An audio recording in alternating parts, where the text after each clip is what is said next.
Jordan Peterson grew up in Alberta in Western Canada. He has Norwegian ancestors. As a teenager, he was a socialist, but he turned against it because of middle-class socialists who didn't care about the poor but just hated the rich. He studied political science and English literature, after which he turned to psychology. He's been a professor of psychology at University of Toronto since 1998. His primary interest has been the psychology of totalitarianism and of evil, and the psychology of religious texts, which brought him to George Orwell, Alexander Solzhenitsyn, and C.G. Jung. Other important influences have been Friedrich Nietzsche and Fyodor Dostoevsky. Since 2013, he has been recording his university lectures and uploading them to YouTube. For the first time in human history, the spoken word has the same reach as the written word, he says, referring to YouTube. He's more critical of other social media like Twitter. The anonymity on Twitter has led to a harsh climate with a lot of attacks on individual users, including himself.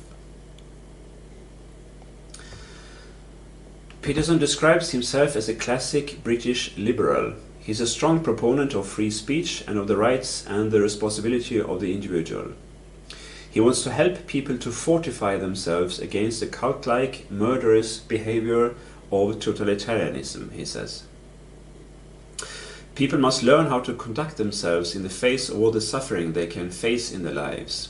Pursuing happiness is no solution. Happiness does not last. We need something deeper, namely meaning. Meaning is what makes suffering worthwhile, and it can be found in things like art and science, but most fundamentally in relationships. It makes you more oriented and centered in your life, and more useful. The primary generator of meaning is responsibility for yourself, your family, and your community. It's here where the left goes astray. People who are into social change are not very interested in personal responsibility. We have a responsibility for our own integrity, but also for that of the state. Otherwise we would not have the right to vote, he says. Your good and bad actions have much stronger influence than you think, and that includes your act of deception, like avoiding responsibility.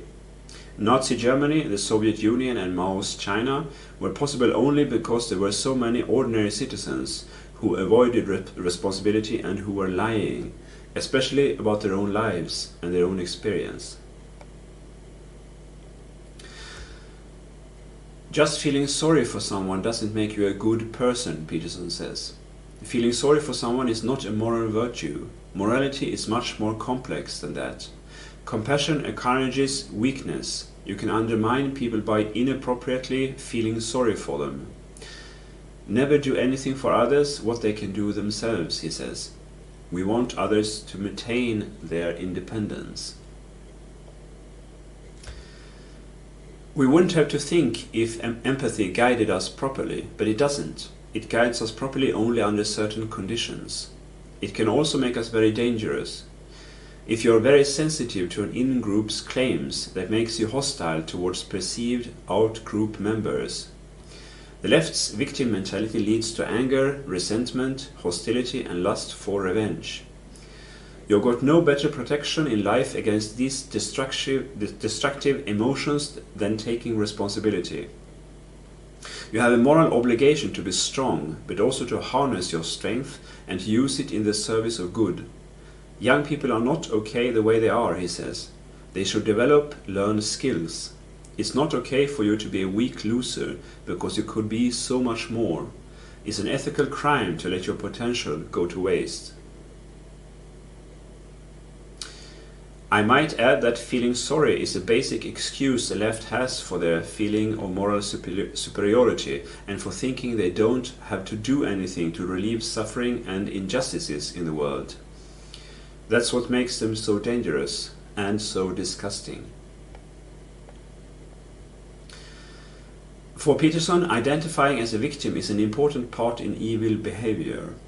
Evil can be just material greed, which makes you steal.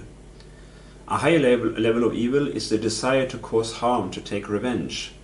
If you think you're being treated unfairly, it's okay for you to hurt the other person. The conscious desire to produce suffering can expand out into the desire to take revenge on everyone, like in high school shooters who target people whom they know are innocent. The left presents society as being an oppressor, points to the victimized groups, and demands of us to lift up the oppressed, but they have no idea what to do with the so-called oppressors. Dividing society into oppressors and oppressed just serves to divide society. According to Peterson, we necessarily exist inside a hierarchy of values. We have to prioritize to come to a conclusion about what to do. Furthermore, to accomplish useful things in a social space, we need hierarchies, where the people at the top are more successful and productive than the people at the bottom. Thus, hierarchies are necessary and valuable at the same time as they tend towards corruption and the dispossession of the people at the bottom. But there are built-in systems to correct that. There is no getting rid of hierarchies, which is what the left is dreaming about. Social animals organize themselves hierarchically, and hierarchies are incredibly old. Not only are they older than the so-called capitalism and the West, they are older even than trees. The Marxist critique of attributing hierarchies to capitalism and the West is simply wrong. Any supportive structure is also a disciplinary and punitive structure, so there is always the lurking face of tyranny, Peterson says. But as far as Western culture goes, it's pretty benign. Leftists don't like the idea that discipline, structure and order are necessary, partly because it would require of them to take a level of personal responsibility that they're not willing to take. They prefer blaming it all on the so-called patriarchy. We mess with fundamental social structures at great peril. We've destabilized marriage very badly, which has not been good for people, and especially not for children. You have to evaluate all political initiatives thoroughly, Peterson says, because the probability that a certain initiative will produce the results desired is very low. Looking at history, we find that degeneration into tyranny tends to be the norm when there is a bigger social change. This insight gives Peterson a conservative leaning. Existing structures in our Western democratic world work, not well, but they work. We have reasonably functional, reasonably free, remarkably productive, stable hierarchies open to consideration of the dispossessed, he says. We should be thankful for that, because structures that actually work are extremely difficult to produce.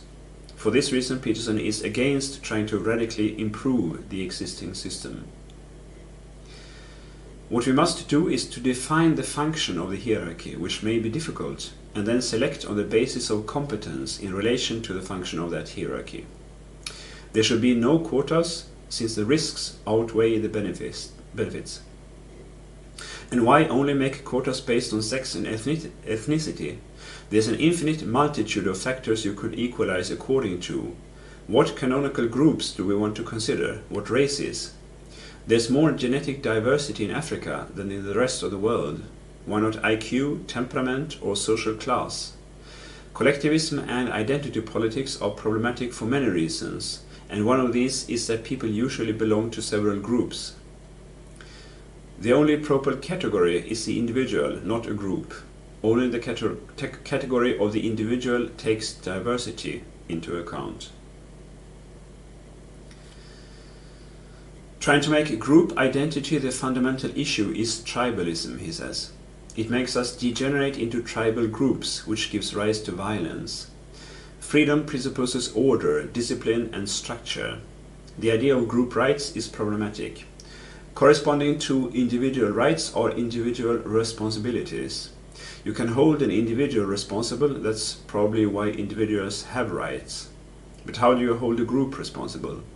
The thing that we got right in the West was putting the individual first, not because of rights, but because of responsibility, Peterson says.